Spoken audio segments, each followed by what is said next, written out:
Hi friends, இன்றைக்கி வந்து ஒரு புதிய கதையை பார்க்க போகிறோம். இது வந்து ரொம்ப நாளைக்கு முன்னாடி நடந்த ஒரு நிஜமான ஒரு கதை. இந்த கதையை கேட்டிங்கன்னா உங்களுக்கு வந்து கொஞ்சம் ரொம்ப பிடிச்சிருக்கும். அப்படி இந்த கதையை ஃபுல்லாக கேட்டு உங்களுக்கு பிடிச்சிருந்துச்சுன்னா இதை நீங்கள் உங்களுக்கு தெரிஞ்ச ஃப்ரெண்ட்ஸுக்கு ஷேர் பண்ணுங்கள். பேயோட பொம்மை, பேய் பொம்மை கதை தான் பார்க்க போகிறோம். நம்ம இது வந்து நடந்தது வந்து மலேசியாவில் 1980 வந்து ஒரு சின்ன பாப்பா, அதுக்கு வந்து பிறந்தநாள் கொண்டாடுறாங்க வீட்டில். அந்த எல்லோரும் கிஃப்ட்டு கையில் கொடுத்துட்டு போகிறாங்க. அவங்களுக்கு என்னென்ன கொடுக்கணுமோ அதெல்லாம் கொடுத்துட்டு போகிறாங்க. அந்தமாரி அவங்களுக்கு வந்து அன்றைக்கி பிறந்தநாள் அன்றைக்கி ஒரு கிஃப்ட்டு வருது. எது மூலிமா வருதுன்னா கொரியர் மூலிமா வருது. அது ஆள் யாரும் வரல, கொரியர் மூலிமா கொண்டு வந்து அந்த கிஃப்ட்டை கொடுத்துட்டு போகிறாங்க. அதுக்கப்புறம் கிஃப்ட்டு கொடுத்தோன்னே அதை வாங்கி அவங்க அம்மா வச்சுட்டு, இவங்க பாரு கொரியரில் யாரும் அனுப்பிச்சிருக்காங்க, இந்த நீ வச்சுக்கோன்னு சொல்லிட்டு கொடுக்குறாங்க. அதை அந்த பொண்ணு ஆசையாக ஓடி போயிட்டு ஓப்பன் பண்ணும்போது பார்த்திங்கன்னா உள்ளே பார்த்திங்கன்னா அப்படியே ஷாக் ஆகிடுச்சு அந்த சின்ன பாப்பா. என்னன்னு கேட்டிங்கன்னா உள்ளே ஒரு பொம்மை, நார்மலாக நம்ம வீட்டில் பசங்களை வாங்கிட்டு ஒரு பொம்மை இல்லைங்க, அந்த பொம்மையே ஒரு விசித்திரமாக இருந்தது. கண் பிதுங்கி அதனுடைய பல்லுலாம் அப்படியே பேய் மாதிரி பல் வச்சுக்கிட்டு, அப்புறம் தோல் அதனுடைய பொம்மையில் இருக்குது பார்த்திங்கன்னா தோல் அதெல்லாம் வெடித்து போகிற மாதிரின்னு ஒரு பொம்மை கொடுத்துருக்காங்க. அந்த பொண்ணு பார்த்து பயந்துட்டு தூக்கி வெளியே போட்டுருச்சு, எனக்கு வேண்டாம் அந்த பொம்மைன்னு.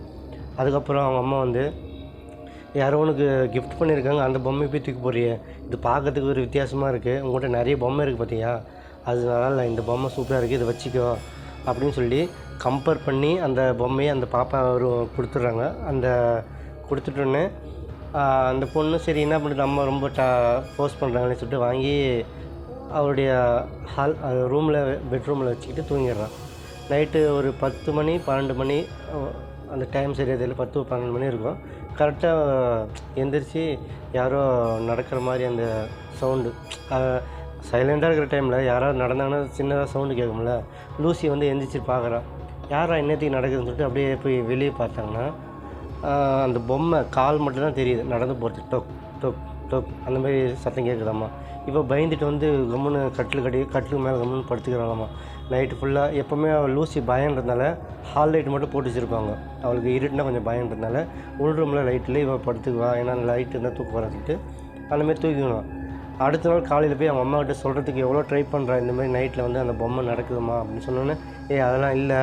அதுக்கப்புறம் காலையில் பார்த்திங்கன்னா அந்த பொம்மை அந்த வீட்டிலே தான் இருக்குன்னு எங்கே வச்சுருந்தாலும் அந்த அலமாரியில், அந்த அலமாரியிலே அந்த பொம்மை அங்கே தான் இருக்குது. நீ சும்மா சொல்கிறேன், அப்படிலாம் கிடையாது, உனக்கு கற்பனை வந்து தூக்கத்தில் கனவு கண்டிருப்ப, அந்தமாரி அதெல்லாம் ஒன்றும் கிடையாது, நீ போய் நீ ஸ்கூல் மட்டும் நார்மலாக அது பாரு, நீ ஸ்கூல் போயிடுச்சு அந்த பாப்பா. மறுபடியும் அடுத்த நாள் நைட்டு அதேமாரி 12 மணி இருக்கும், இல்லை 1 மணி இருக்கும். அதேமாதிரி படி இருக்குது பார்த்திங்களா, கீழே படி இறங்கி போகிற மாதிரி ஒரு சத்தம் கேட்குது. அப்புறம் அந்த லூசி பாப்பா போய் எட்டி பார்க்குறாங்க, யாரா இன்றைக்கி நடந்து போகிறாங்களா அப்படின்னு சொல்லிட்டு இறங்கி நடந்து போய் பார்த்தா அந்த பொம்மை தான் கையில் கத்தியை வச்சுக்கிட்டு கீழே எங்கேயும் நடந்து டொக் டொக் டொக்டும் நடந்து போதாமா. நடந்து போயிட்டுருக்கும்போது லூசி பாப்பாவுக்கு ரொம்ப பயம் வந்துருச்சு. இன்றைக்கி எப்படியாவது நம்ம காலையில் எந்திரிச்சோடனே அம்மாக்கிட்ட இந்த விஷயத்தை சொல்லிவிட்டு நம்ம வந்து அந்த பொம்மை எப்படியாவது தூக்கி போட்டுடணும் அப்படின்னு சொல்லிட்டு நைட்டு ஃபுல்லாக தூக்கவே இல்லை. அப்படியே அந்த கட்டில் மேலே உள்ள லைட்டும் போட்டுச்சு பாப்பா, ஒரு பயம் தாங்க முடியாமல். அதுக்கப்புறம் என்ன பண்ணாங்க, காலையில் எந்திரிச்சோன்னா அவங்க அம்மாட்ட போய் சொல்லிச்சு, அம்மா இன்றைக்கி அதேமாதிரி தான் ஆச்சு, நைட்டு ஃபுல்லாக தூக்கமே இல்லை, எனக்கு அந்த பேய் பொம்மை நைட்டு ஃபுல்லாக ரவுண்ட் அடிக்குது, கத்தி எடுத்துகிட்டு எங்கேயோ போகுது, நான் பார்த்தோன்னே சைலண்ட்டாக மாயமாயிடுச்சு, எங்கே போச்சுன்னு தெரியல, நான் வந்து கம்முன்னு கட்டில் கடியில் படுத்துட்டேன் அப்படின்னு சொன்னாங்க. 3ஆவது நாள் அதேமாரி ஸ்கூல் பாப்பா போயிட்டு இருந்துச்சு, மறுபடியும் தூங்குது, நைட்டு அதேமாதிரி சவுண்டு. என்ன பண்ணுறாங்கன்னா போய் பார்க்குறாங்க, அந்த பாப்பா மறுபடியும் போய் பார்க்குது, ஃபாலோ பண்ணுது, இது என்ன தான் பண்ணுது இந்த பொம்மை, நம்ம போய் பார்க்கலாம்னு சொல்லிட்டு போனால் அவங்க அப்பா அம்மா படுத்துட்டு இருக்கிற பெட்ரூமுக்கு போனோடனே படி இறங்கி போகலான்னு சொல்லிட்டு பிளான் பண்ணி போகுது அந்த பொம்மை. இந்த பாப்பா பின்னாடியே போகுது, என்ன தான் பண்ணுது பார்க்கலாம்னு சொல்லிட்டு. போனோடனே இன்னும் வந்து கிட்ட போனோடனே பின்னாடி திரும்பி பார்க்குது, படி இறங்கி போனோடனே அது வந்து அடித்து அந்த பாப்பாவை காலி பண்ணி கீழே போட்டுட்டு அந்த பொம்மை இருக்கிற இடத்துல போய் உட்காந்துக்கிச்சு. காலையில் அவங்க அப்பா அம்மா பார்க்குறாங்க, பாப்பா தண்ணி குடிக்க படியில் இறங்கி வரும்போது கழுத்தில் அடிபட்டு கீழே விழுந்து இந்த மாதிரி ஆயிடுச்சுன்னு நினச்சிட்டு அந்த பாப்பாவை புதைக்கும்போது அந்த பொம்மையும் இவருக்கு ரொம்ப பிடிச்ச பொம்மை நினச்சிட்டு கூடவே வச்சுட்டாங்க. பாருங்கள். யாருக்காவது ஒரு விஷயம் பிடிக்கலன்னா அது வந்து நீங்கள் சின்ன குழந்தைங்க ஏதாவது உங்ககிட்ட வந்து சொன்னாங்கன்னா அதை காது கொடுத்து கேளுங்க.